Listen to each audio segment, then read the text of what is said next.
Hey everyone, Cithryth here with yet another vlog. It is a rainy winter Monday morning when I wrote this vlog, but now that I'm actually recording it, it's kind of like a sunny-ish, I guess it's kind of getting overcast, Tuesday afternoon. But yeah, so that's happening. Yeah, I got a lot done the past few weeks, recording and writing and editing stuff, and yeah, so I've been starting to get a bit of a sore throat, and so I'm trying to keep this a little bit, shorter than normal, maybe. We'll see, I guess. It was kind of the worst on Sunday, and yesterday was also kind of not great. And it's a little bit better today, but I'm still going to try and keep this short. The big recent news is that Update 14 launched for Lotro, so I've been playing the new content a lot and enjoying the new region a lot. It was also announced that the new Bjorning class will be starting from level 1 rather than 50, and that makes me pretty happy. I know some people aren't super excited about it, but today, actually, on the forums, Sapiens posted and said that the original plan was that the Bjorning would come bundled with the Gift of the Valar, which, if you know, is the item you can buy in the Lotro store to automatically level to 50. So that's how that would work. And so the Bjorning class was actually going to be way more expensive, but now that they're starting it at level 1, it's going to be cheaper, which, I mean, I guess that makes sense when you keep in mind how much the Gift of the Valar is, but since they're going to have to now make all this Bjorning stuff from level 1 to 50, that's a lot of work. But, I mean, I'll trust them. I'll wait to see it in beta or whatever. But I'm not going to get too much into it, because I talk a lot about it on my Lore Master series, and we've been talking about it a lot on Lotro Players News, and maybe even Adventures, I don't even know. But we talk about it a lot, so I'm not going to get into it too much here. But one thing I do want to talk about is from the new Epic books. So spoilers, if that's, your kind of thing, if you don't want to hear about it. I'm trying to try not to be too specific. But yeah. So basically, while doing the new Epic book, you talk to this head elf lady in charge of the Avarim, which are like these elves that are supposed to be taking care of Ethelond in Gondor. Not doing too great of a job, though, if there's Corsairs everywhere, but I'm just saying. So you talk to the head elf lady in charge, Dorthaneth, and she has secretly been talking to the daughter of the Prince of Dol Amroth Imrahil. Her name is Lothyriath, and she's supposed to be getting married to Boromir, but we know that that's not going to happen because Boromir's dead on account of all the arrows. So Lothyriath isn't too keen on the match anyway, besides that, because they're first cousins, and so it's a little weird. But Denethor's like, nope, that's going to happen. And so everybody else is just like, well, Denethor says so I guess we have to. And at one point in the quest dialogue, Lothyriath has been sneaking off to this elf enclave to talk to the elves and Dorthaneth. And at one point in the quest dialogue, Dorthaneth talks about the love she has for Lothyriath, and for a brief moment, I thought there was an elf lady and woman relationship going on in Lotro quests, and I was almost a little bit excited, even though I knew it probably was not actually happening.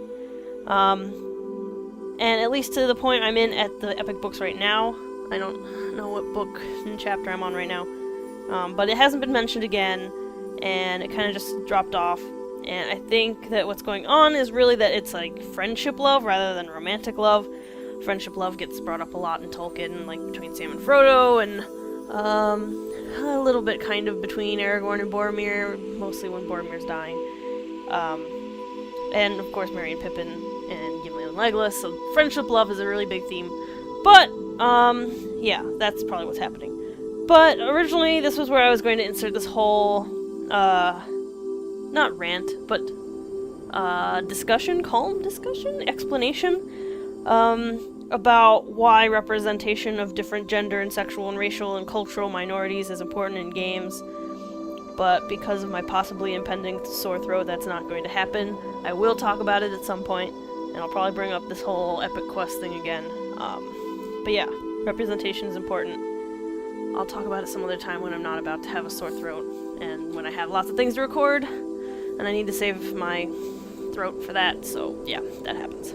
So besides Lotro, I've been playing a lot of The Floor is Jelly. I know I talked about that game when I was doing review writing, which, by the way, I will be doing again starting in August. I've been rehired to do that. But I finally got around to buying my own copy since it came out on Steam last month, I think. and I've gotten a lot further than I did on my review copy. It's still really fun, and it's still really difficult because I'm still really bad at platformers. And I feel like I can never recommend this game enough. I know I did a You Should Play the Floor is Jelly video this past weekend, and you should watch it, and then you should buy the Floor is Jelly, and then you should play it. And yeah, so get it and play it. It's so fun. Like, I challenge you not to just start giggling when you start jumping around on the jelly floor, because it's so fun. I also finally decided to give Hearthstone a try. It's a virtual card game, like a virtual strategy card game, and it's free, which is the best part.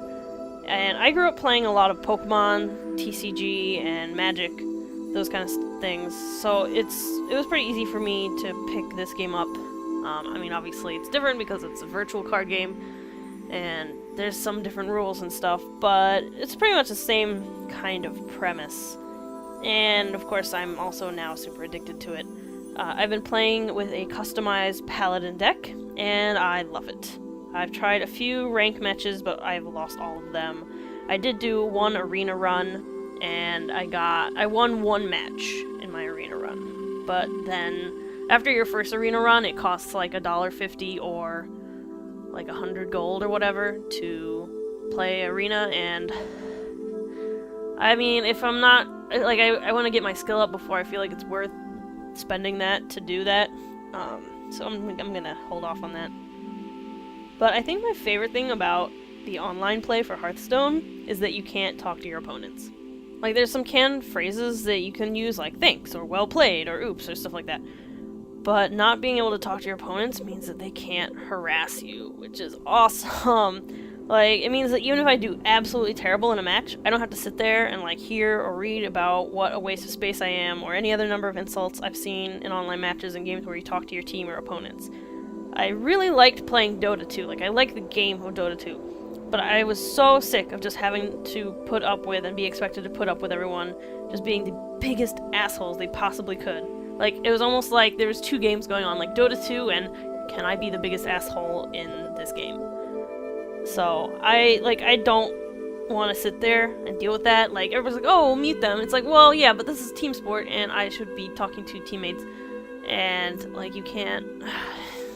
It's just... I can't be bothered. So, I'm glad you can't talk to people in Hearthstone. You can add people on your friends list and, like, challenge them to friendly challenges or whatever. And so, yeah, if you play Hearthstone, you should add me. Unsurprisingly, my name is Cithryth, so add me. Yeah, I think that's about it. But also, I'm going to be doing an AMA, an Ask Me Anything, for Anding's Patreon milestone that he just hit. And it will be live on YouTube, on his YouTube channel, this Thursday night at 9 p.m. EST. So you should come and hang out in the chat, ask questions. Like I said, it's an Ask Me Anything. That doesn't necessarily mean I'm going to answer everything, but, you know, I'll at least try to give humorous responses to things I don't want to answer. So, yeah, you should come hang out. Hopefully my sore throat does not take over by then. So thanks for listening, and I'll see you around the internet.